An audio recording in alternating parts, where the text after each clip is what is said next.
Well, I know that I actually had that quickie a couple of days ago and that I should try to get my co-op partner to work with me, but I honestly felt like as if I wanted to do some kind of commentary on Roaring Thunder Pursuit for a while, and I feel like as if this video warrants one. Also, I'm Toby from Naruto because I feel like testing them out before I start using them for my commentaries. Yeah, there's a couple of unused avatars I really wanted to use, to be honest here. Also, one more thing, I'm planning on renaming my one-shot commentaries to MTRShots, mainly because I wanted to incorporate more than one-shot videos in my commentaries. That, and technically this is technically a two-shot video on RTP. Possibly the longest two-shot ever. Oh, and by the way, these are the degrees. You're welcome. Before I start the commentary proper, I'd like to thank Michael Schomer for sharing. Michael, you're a scaredy cat! Got I'm sorry? How was Michael Schomer being a scaredy cat for showing your video on Michael to Gale Force? If you'd listen as to what Gale Force said, she said, I want to thank Michael Schomer for sharing this video with me, not I want to thank Michael Schomer for requesting me this video. And before you say that sharing and requesting the same thing, 1. Definition block. And 2, if he wanted someone else to do a commentary on you, then he'd honestly would have said so to not only Gale, but to many of the other commentators within the commentary community, especially when it comes towards the rest of the members of the Order of the Dim-Witted Doves.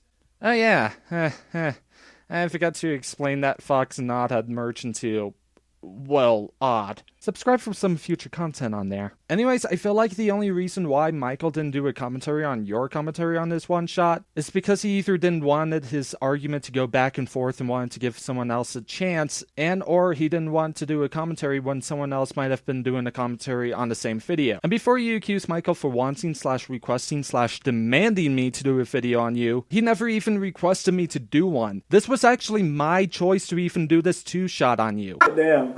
Shit.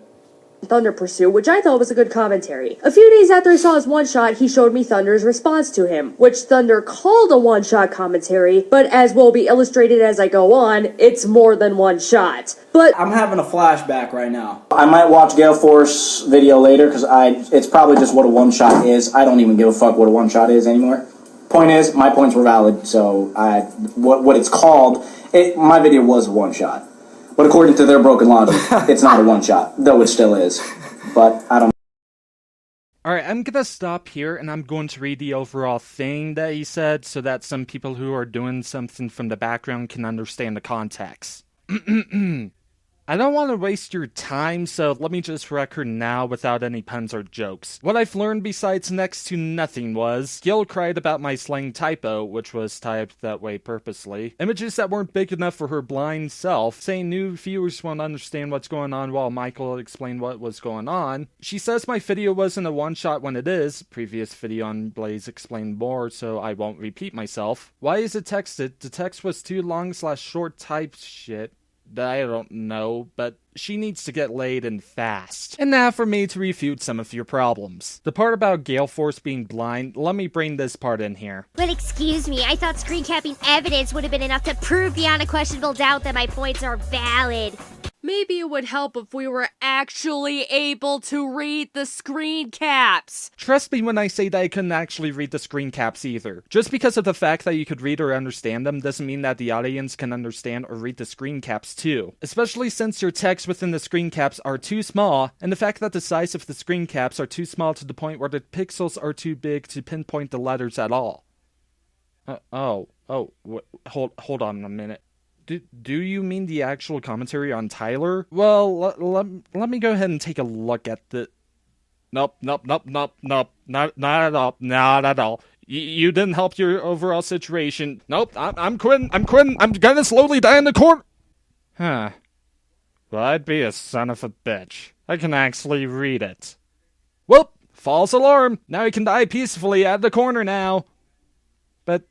here's a question. Why couldn't you explain to Gale Force that you actually have gotten readable screen caps on your video on Tyler and that she was just nitpicking on the overall screen caps on her point instead of calling her blind for not reading it? You saying that implies that the audience was in the wrong for not understanding as to what you said within the screenshot that you've shown to Michael, when it was just simply a misunderstanding. Towards your point about how Michael said as to what was going on and that Gale Force was nitpicking when she said that new viewers won't understand as to what was going on, I'll go ahead and bring in 3 points. 1. To argue that point alone, it doesn't necessarily matter since A. They could possibly provide the wrong facts, B. Someone could have skipped over it, and C. When started in the video, the audience does want to know at the intro as to what was going on. 2. I can agree with the fact that Michael does explain some things, but to a certain extent. He did state it for the fact that the video that you're covering on was on Tyler's commentary on Teen Go On Fighter, but vaguely. And 3, let me bring up Gale Force's video in again. Intro. A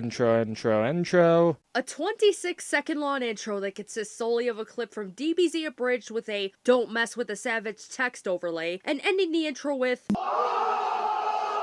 That's not much of an intro, dude. I'm sorry. You can at least make it more engaging and descriptive by adding more text saying who the subject of the commentary is and what the original video is, like what Red and Rhino and I do. As you can tell, this wasn't the main point of her argument. The point was that she had a problem with the length of your intro and how it wasn't all engaging. She was given a suggestion, and note the word suggestion, that one way to solve this is to provide info as to who you're commentating on. Or when it comes towards another suggestion, and this one is my suggestion, don't provide an intro like that and just state as to who you're doing a video on. And finally, the part about her stating that it's not a one-shot, let me show you a clip towards Blue Flame 3500 who did a one-shot on you, in which case I'll link that video down in the description box below. Notice how Caden said, here is a hint on the name, as in not referring to the literal definition of the term one-shot. If you don't understand where I'm getting at, allow me to explain in greater detail.